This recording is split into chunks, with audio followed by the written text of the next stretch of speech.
Welcome back to the Wargrove of Woe. In today's video, we're going to be re-evaluating the Fyreslayers Battleline in their new 3rd edition battle tome. The Fyreslayers have some interesting battleline choices, and for the most part, you could squeeze out value from most of them, but there are definitely some that stand above the rest. Let's get into this.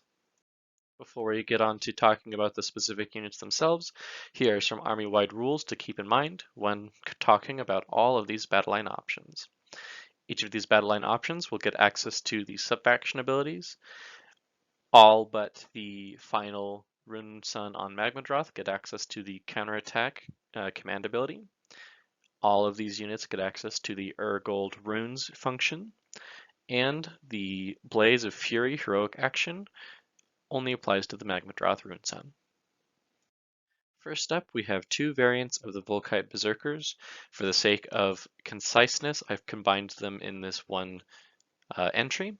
You have the Berserkers with hand axes and then the Berserkers with sling shields. The sling shields are 10 points cheaper.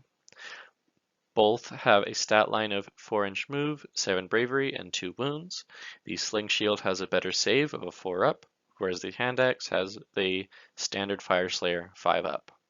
For melee profiles, both can choose to have the Fire Steel hand axe, but the hand axe variant will have more attacks. They have a profile of 1-inch reach, 1 attack for the sling shields, 2 attacks for the hand axe variant, and a +1 attack for the leader model in the unit. Hits on 3s, wounds on 3s, no rend, 1 damage. The sling shield Volkite Berserkers can equip themselves with the War Picks, which is 1-inch reach, 1 attack, 2 attacks for the leader, 3s to hit, 4s to wound, 1 rend, 1 damage, and all of them can have the missile profile of the Fire Steel throwing axe. 8-inch reach, 1 attack each, 4s to hit, 4s to wound, no rend, 1 damage. For their unique abilities, they have a once per battle fight on death, where you can say, this turn they are going to fight on death. 1 in 5 can have a horn, which gives them a +1 to charge. And if you are using the Sling Shield variant, when enemies charge, you roll a number of dice equal to the number of Berserkers in your unit. Each 6 deals 1 mortal wound. If you have the Hand Axe variant, you get a +1 attack if they charge. The Volkite Berserkers, the two variants, are the only default battleline options that Fyreslayers have access to, and they are fairly underwhelming in my opinion. They are the largest unit in terms of models per points, and they are good at holding or defending, or just having bodies on the field. There are definitely better options for both offense and defense. We will get to that later. But if you just have some spare points and want a lot of bodies, Volkite Berserkers are fine. The Sling Shield is cheaper, but with a weaker ability and a higher defense. If you are taking the Sling Shields, I recommend the War Pick, as the loss in the wound pip makes up for the ability to have +1 rend. The hand axes are more expensive, but have a more offensive tilt to them. They have a slightly more useful ability, but the lack of rend hurts them. Onto the Auric Hearthguard. They come in at 125 points, and they are battleline in the Hermdar subfaction, or if your general is a priest.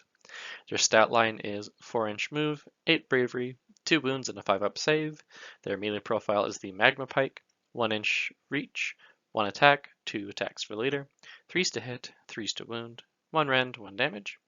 For their missile profiles, they have the standard throwing axe profile and the Magma Pike, 18-inch reach, 2 attacks each, 3 for the leader, 4s to hit, 3s to wound, 1 rend, 1 damage, and 6s to hit with the shooting Magma Pike. Gives the enemy unit -1 to their movement, but it cannot be reduced below half. These units suffered a fair amount in the change from their 2.0 to 3.0 battle tome. They're a lot weaker than their previous edition, but that does not mean they are not useful. They have just kind of changed roles. They are now a utility ranged unit that you're really going to want to have small units to pepper and annoy your opponent behind your front line. I've played against a few Fyreslayer players in my time, and these guys are very annoying because movement is incredibly important in Sigmar, and not having the movement that I was expecting to have can make things a little bit troublesome. So they are a fine utility shooting unit. On to the bread and butter unit for the Fyreslayers, we have the Hearthguard Berserkers. They come in at 160 points, and they are battle line if your general is the Auric Runefather. They have a stat line of 4-inch move, 8 bravery, 2 wounds, and a 5-up save. They have 2 melee profiles to pick from, the Flame Strike Poleaxe, which is 2-inch reach, 2 attacks, 3 for the leader, 3s to hit, 3s to wound, no rend, 1 damage. And then the Berserker Broadaxe, 2-inch reach, 2 attacks, 3 for the leader, 3s to hit, 3s to wound, 1 rend, and 2 damage. Then they have the standard Throwing Axe missile profile. For their unique abilities, they get a 4-up ward if you are wholly within 9 inches of a hero, and 6s to hit with the Poleaxe, deal 2 mortal wounds in addition.